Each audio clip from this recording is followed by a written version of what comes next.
Destination, first ডেস্টিনেশনে চলে এসেছি। এটা হচ্ছে লক্ষ্মীনারায়ণ মন্দির।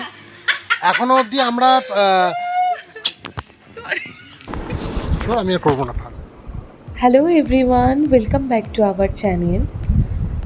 আমাদের কামাখ্যা মন্দিরে পুজো দেওয়া হয়ে গেছে। পুজো দিয়ে আমরা বেরিয়ে একটা হোটেলে লাঞ্চ করলাম।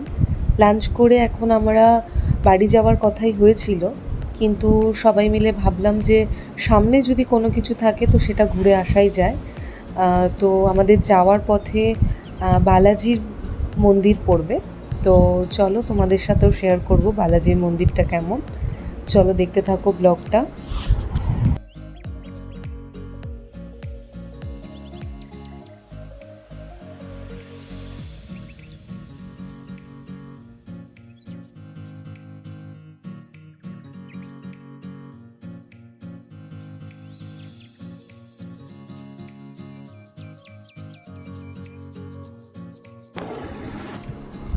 অনেকটা টায়ার্ডনেস আর তার সাথে গুবলুর বকবকানি, সত্যি খুব মাঝে মাঝে বিরক্ত হচ্ছিলাম, বকাও দিচ্ছিলাম, কিন্তু গুবলু আবার বেশি বকবক না করলে আবার আমরা বোরিং হয়ে যাব।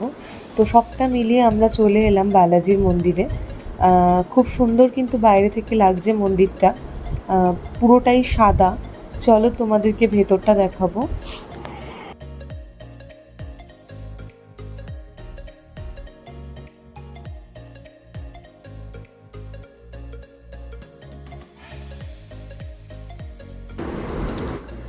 চলো বালাজি মন্দির সম্পর্কে তোমাদের কিছু বলি। বালাজির মন্দিরটা কিন্তু খুবই সুন্দর, সবটাই কিন্তু সাদা। দক্ষিণ ভারতের মন্দিরগুলোর মতোই কিন্তু এই মন্দিরটা। দক্ষিণ ভারতে যে মন্দিরগুলো হয় ওই মন্দিরগুলোর আদলেই কিন্তু এই মন্দিরটা বানানো হয়েছে।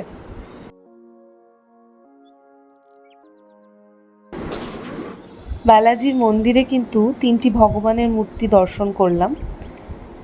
বিষ্ণু মূর্তি রয়েছে, মূর্তিটি 4 টন মূল্যের একটি শিলা থেকে খোদাই করা। আর গণেশের মূর্তি রয়েছে, সেটিও পাথরের, এবং দেবী দুর্গা মায়ের মূর্তি রয়েছে। আমাদের উত্তর কলকাতার কিন্তু সেরকম মূর্তি নয়, এটি পাথরের, খুবই সুন্দর এক অন্যরকম দৃশ্য।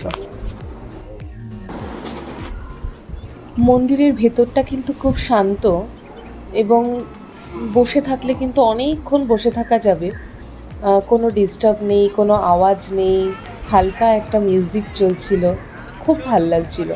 আসলে সকাল থেকে আমরা এতটাই টায়ার্ড যে কামাখ্যা মন্দিরে এতক্ষণ ধরে না খেয়ে লাইন দিয়ে আমরা পুজো দিলাম। তারপরে যেটা হোটেলে খেয়েছি সেটাও আমাদের খুব একটা ভালো লাগেনি। তো ওই কারণের জন্য কেউ আর বেশিক্ষণ বসে থাকতে পারছিলাম না। তাই সবাই উঠে গেলাম, বাড়ি যাওয়ার পথে রওনা দিতে হবে।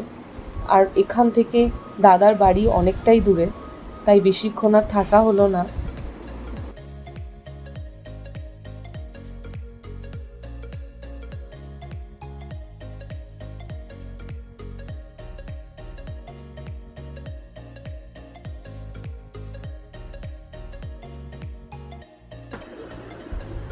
চলো বাড়ি যাওয়ার পথে যেতে যেতে তোমাদের সাথে কথা বলি।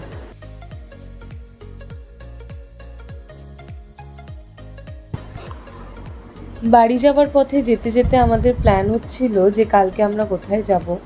কালকে আমাদের আসামে একদম লাস্ট দিন, পরের দিনকে আমরা গাড়িতে উঠব, কলকাতা যাওয়ার সময় চলে এসছে। তো কালকে আমরা যাব হচ্ছে একদম আসাম শেষে অরুণাচলের প্রথম একটা প্লেস, যেখান থেকে ভুটানের গেট রয়েছে। তো সেখানে আমরা যাব। চলো কালকে তোমাদের সাথে দেখা হচ্ছে, এবং এই ভিডিওর সাথেই কিন্তু ভিডিওটা রয়েছে, তো দেখতে থাকো।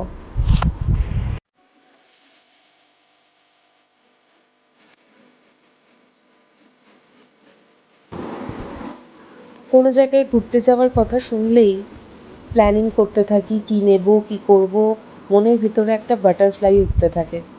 আর যখনই ঘুরতে যাওয়ার শেষ দিন আসে, মনটা যেন কেমন খারাপ হয়ে যায়। তো চলো মন খারাপ নিয়েই লাস্ট দিন ঘুরে তোমাদেরকে ব্লগটা শেয়ার করব, দেখতে থাকো ব্লগটা।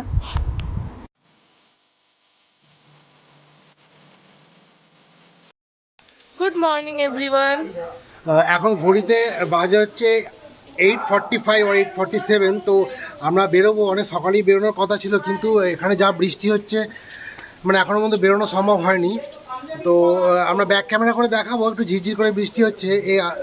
এখানকার স্থানীয় মানুষদের থেকে শুনলাম যে আসামে একবার বৃষ্টি শুরু হলে বৃষ্টি হতেই থাকে, মানে বৃষ্টি যখন শুরু হয় কন্টিনিউ 1 মাস ধরে বৃষ্টি হয়। আমাদের কলকাতায় কী হয়, ধরুন বৃষ্টি হলো, আধ ঘন্টা পর জল জমে গেল, বৃষ্টি থেমে গেল, কিন্তু এখন খুবই ঝিরঝির করে বৃষ্টি হচ্ছে, দেখে মনে হচ্ছে নিম্নচাপ। এবার কিন্তু শুনলাম যেটা হচ্ছে এই বৃষ্টিটা এখানে স্থানীয় যে চা হয়, আসামিজ যে চা বিখ্যাত, সেটার জন্য খুব পারফেক্ট।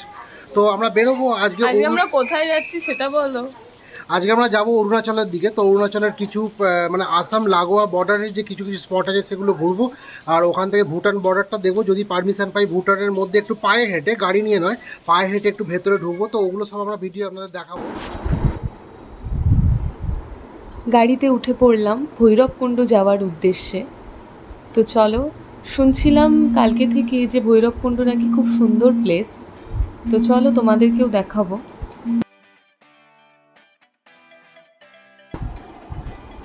রাস্তায় যেতে যেতে এত সুন্দর দুদিকে চা বাগান, মাঝখান দিয়ে আমাদের গাড়ি চলছিল, এত অসাধারণ লাগছিল দেখতে। এমন একটা সময় আসে যখন আমরা আর গাড়িতে বসে থাকতে পারি না, রীতিমতো রিকোয়েস্ট করে কিন্তু গাড়ি থেকে নেমে আমরা চা বাগান দেখতে শুরু করি। তো চলো তোমাদেরকেও ঘুরিয়ে দেখাই।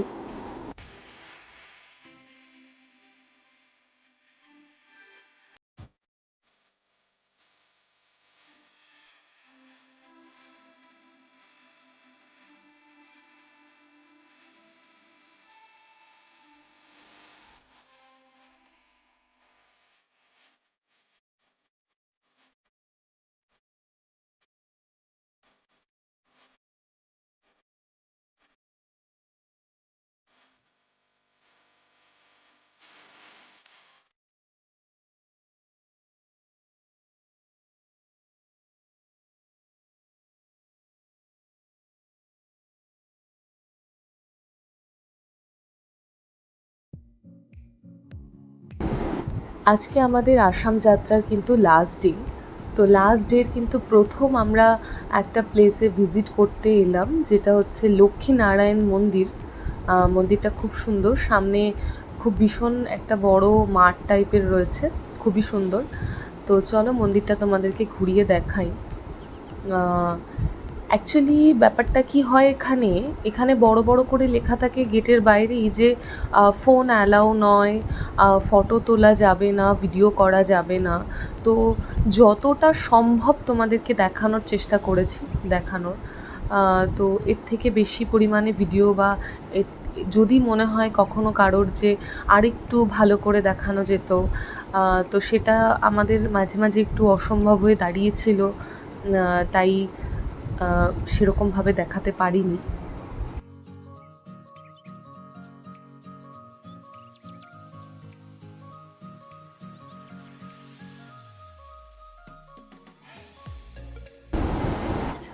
আবার উঠে পড়লাম গাড়িতে। এখানে একটা প্রবলেম হয়ে গেছিলো যে সৌমেন হঠাৎ করে ভিডিও করতে শুরু করেছিল, আর আমি কোনো একটা কারণবশত এমনভাবেই হাসি যেটা ভিডিওতে খুব বাজেভাবে দেখা যায়, আর ও ভীষণভাবে রেগে গিয়ে বলেছে আমি আর ভিডিও করতে পারবো না। ঠিক আছে, তো এটা এতটাই মানে হাস্যকর ব্যাপার হয়ে যায়। তো আমরা ঠিক করি যে মানে আমরা দুজনেই এই ভিডিওটা যখনই দেখি তখনই আমাদের ভীষণ হাসি পায়। আসলে পাহাড়টা আমাদের এতটাই মনটা ছুঁয়ে ফেলে, আমরা সমতল ভূমিতে যতই সুন্দর সুন্দর জিনিস দেখি না কেন, কোনোভাবে যেন পাহাড়ি মানে প্রেম যাকে বলে, এই প্রেমটা যাদের মধ্যে থাকে, তারা ছোট একটু পাহাড়ের প্রতিও যেন খুব বেশি করে একটা ভালো লাগা থাকে। তো যখনই পাহাড়ের গায়ে উঠতে শুরু করেছি, এর থেকেও বড় হয়তো পাহাড় দেখেছি বা আরও দেখব ভবিষ্যতে, কিন্তু ওই পাহাড়ে উঠলেই যেন মনটা আলাদা রকম যেন সুন্দর হয়ে যায়। তো এত অসাধারণ লাগছিল রাস্তা দিয়ে যেতে, দুদিকে সবুজের পাহাড় আর মাঝখান দিয়ে আমরা যাচ্ছি।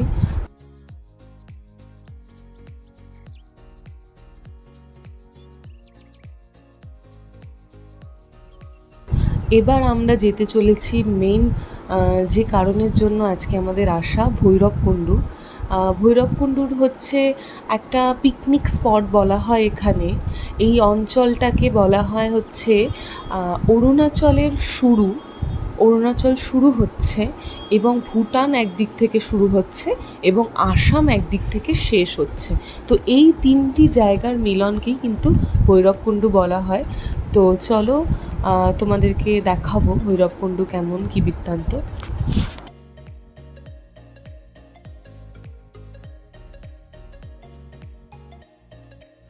এখানে এটা যে ধানসিঁড়ি নদী, তো দেখুন যে ওই দিক থেকে যে নদীটা আসছে বাম লেফট সাইড থেকে, ওর জলের কালারটা আলাদা, আর এই দিক থেকে যে নদীটা আসছে এর জলের কালারটা আলাদা।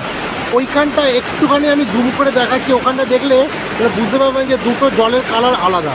এই যে উপরেরটা একটু মাটি মাটি কালার, আর নিচেরটা একটু dark colour, dark black colour.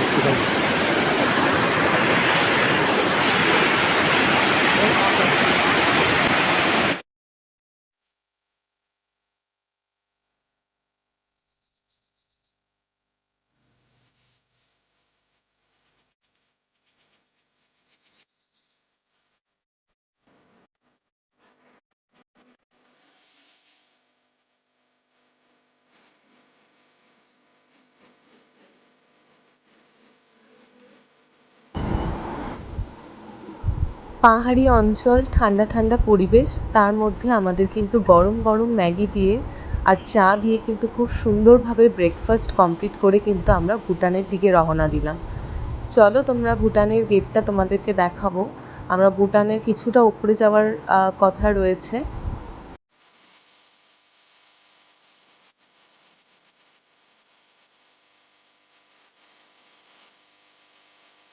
এখন আমাদের যেহেতু লাকিলি আমরা যে ড্রাইভার পেয়েছি, তিনি অ্যাকচুয়ালি ড্রাইভার নয়, তিনি হচ্ছেন আর্মি ম্যান। তো ওই জন্য অনেক জায়গাতে আমরা অনেক কিছু সুযোগ সুবিধা পাচ্ছি, ওনার কার্ড দেখে আমরা ঢুকতে পারছি লাকিলি। দেখা যাক কতটা দূর যেতে পারি, ভাগ্য ভালো থাকলে একটু ভেতরে হ্যালো এভরিওয়ান, অ্যাকচুয়ালি ব্যাপারটা হয়ে গেছে, আমরা আধার কার্ডটা ক্যারি করছিলাম, কিন্তু ভোটার কার্ডটা আমাদের কাছে ছিল না, শুধুমাত্র আমার ছিল ভাগ্যক্রমে। সৌমেনের নেই। ভেবেছিলাম ড্রাইভিং লাইসেন্স দিয়ে হয়ে যাবে, ওরটা ড্রাইভিং লাইসেন্স ক্যারি করছিলাম। আধার কার্ড ছিল, কিন্তু ইন্ডিয়াতে আধার কার্ড চলছে, কিন্তু এখানে তো আর আধার কার্ড আমাদের অ্যাক্সেস হবে না, না? তাই আমি আর দাদা দুজনেরই একমাত্র আমাদের ভোটার কার্ড ছিল, তাই আমরা একটু ভোটার কার্ডটা দেখিয়ে এই ভুটানের বর্ডারটা ক্রস করে ভুটানটায় আমরা ঢুকলাম। ব্যাড লাক সৌমেনের যে ও আসতে পারলো না, আর আমার উপরেও মানে চিৎকারও করতে পারছে না, কারণ ওই শুধু বলেছে যে কিছু নিতে হবে না, শুধু আধার কার্ডটা ক্যারি করো ব্যাস। এটা ভুটান, আমরা ঢুকে গেছি। এই ভুটানের এই যে গেট, এখন আমরা ভুটানের ভেতরে রয়েছি।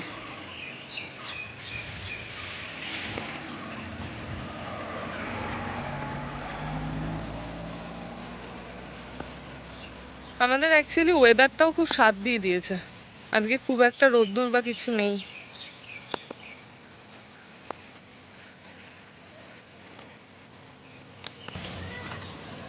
এই যে রাস্তাটা চলে যাচ্ছে, এটা হচ্ছে ভুটানের রাস্তা একদম পুরো।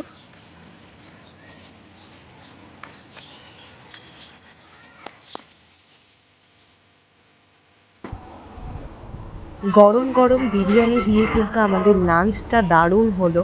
এটা আসামি স্টাইলে বিরিয়ানি, খুব খারাপ লাগেনি, আমার বেশ ভালোই লেগেছে। তো চলো এবার আমরা যাব একটা মন্দিরে, আর সেই মন্দিরটা হচ্ছে গুপ্তেশ্বর মন্দির। চলো আরো অনেক ব্লগটা মন্দির দেখতে টন্দির থাকো। দেখলাম, তো মোস্ট প্রবাবলি এটাই আমাদের লাস্ট ডেস্টিনেশন, শ্রী শ্রী গুপ্তেশ্বর মন্দির।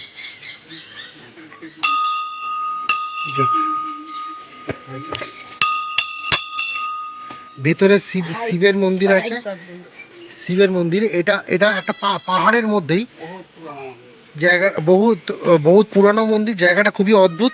ওইদিকে ব্রহ্মপুত্র রিভার, এইদিকে, আর এইদিকে হচ্ছে পাহাড়।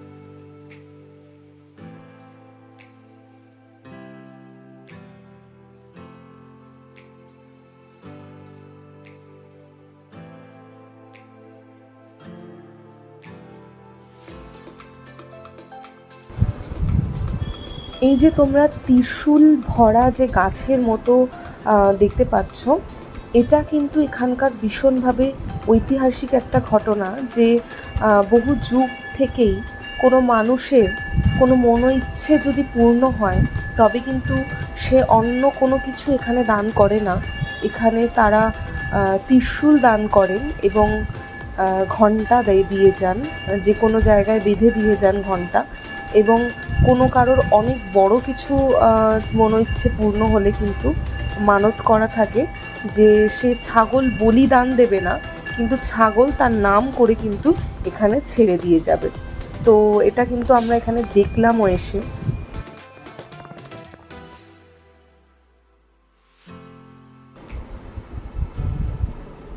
আসাম যাত্রা আমাদের শেষ হয়ে গেল। 3টে দিন বেশ ভালোই কাটলো, চোখের পলকে কেমন 3টে দিন কেটে গেল। তো চলো বাড়ি ফেরার পথে রওনা দিলাম। কালকে আমাদের ট্রেন সকাল সকাল, তো বাড়িতে গিয়ে লাগেজ প্যাক করতে হবে যা যা আছে। চলো দেখতে থাকো ব্লগটা।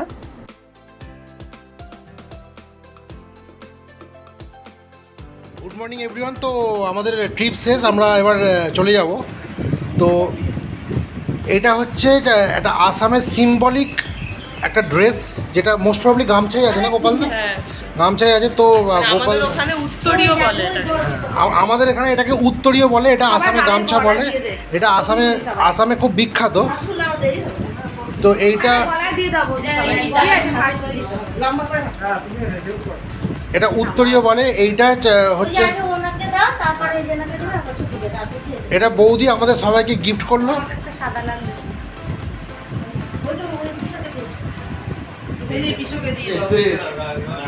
This is a gesture. This is a gesture and is a traditional culture of Assam. আসামে একটা জিনিস দেখলাম, যেখানে মানে এখানে অনেক কিছু ট্র্যাডিশন এখানে মানুষ ধরে রেখেছে, যেটা আমাদের ওখানে কলকাতায় এখন আমরা কিন্তু এত কিছু মেনটেন করি না।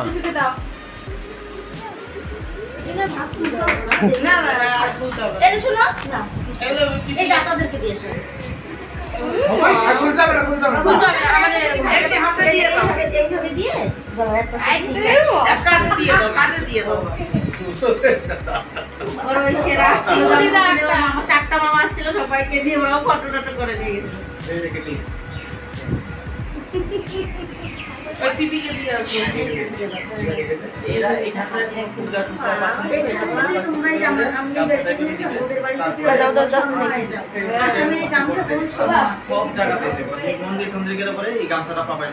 আচ্ছা, এইটা দিবে পাখুনকে, হ্যাঁ এটা পাখুনকে দিবে, কার কাছে দিবে? থাকবে না কাছে, এটা আড়িশে দিবে। এটা সোনার মেয়ে আর এটা পাখু।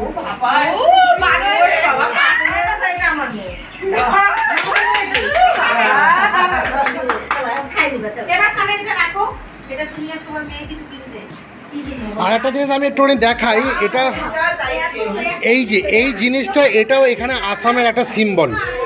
এটা প্রত্যেকের বাড়িতেই পাওয়া যায়। এটা এখানকার একটা ট্র্যাডিশন।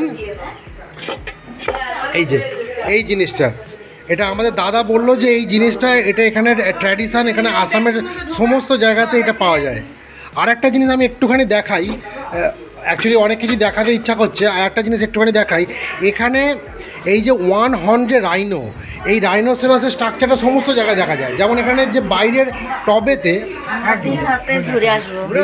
দেখুন, বাইরের যে টব, এই বাইরের টবেও কিন্তু গন্ডারের মুখের সাইন। এই যে বাইরের টবে সমস্ত জায়গাতে, এখানে যে কোনো কাঠের furniture, calendar, each and everything, সব জায়গায় গন্ডারের মুখ বা গন্ডারের ছবি থাকবেই।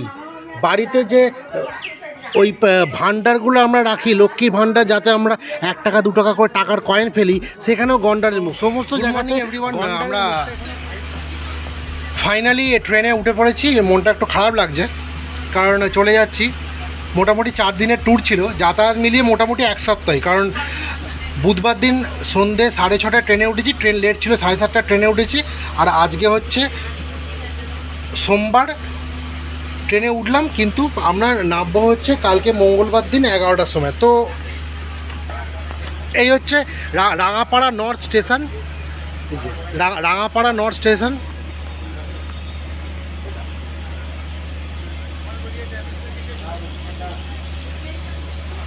আর এই হচ্ছে কামরূপ এক্সপ্রেস, এই হচ্ছে কামরূপ এক্সপ্রেস। আমরা বসে পড়েছি। ট্রেন মোটামুটি পরিষ্কারই, নিট অ্যান্ড ক্লিন, কোনো সমস্যা নেই। আমি যারা কামরূপ এক্সপ্রেসে আসবে তাদের জন্য একটু দেখিয়ে দিচ্ছি। ট্রেন মোটামুটি দেখো, ট্রেন মোটামুটি পরিষ্কারই আছে। তো মোটামুটি লাগবে 22 ঘন্টা কি 23 ঘন্টা লাগবে। তো চলো আমরা আবার হাওড়া স্টেশনে গিয়ে একটা শর্ট ভিডিও করব। ভালো থেকো সবাই। চলো ব্লগটা এখানেই শেষ করলাম, দেখা হচ্ছে পরবর্তী ব্লগে। যদি ভিডিওটা ভালো লেগে থাকে তাহলে প্লিজ লাইক করো, কমেন্ট করো অ্যান্ড সাবস্ক্রাইব করো আমাদের চ্যানেলকে।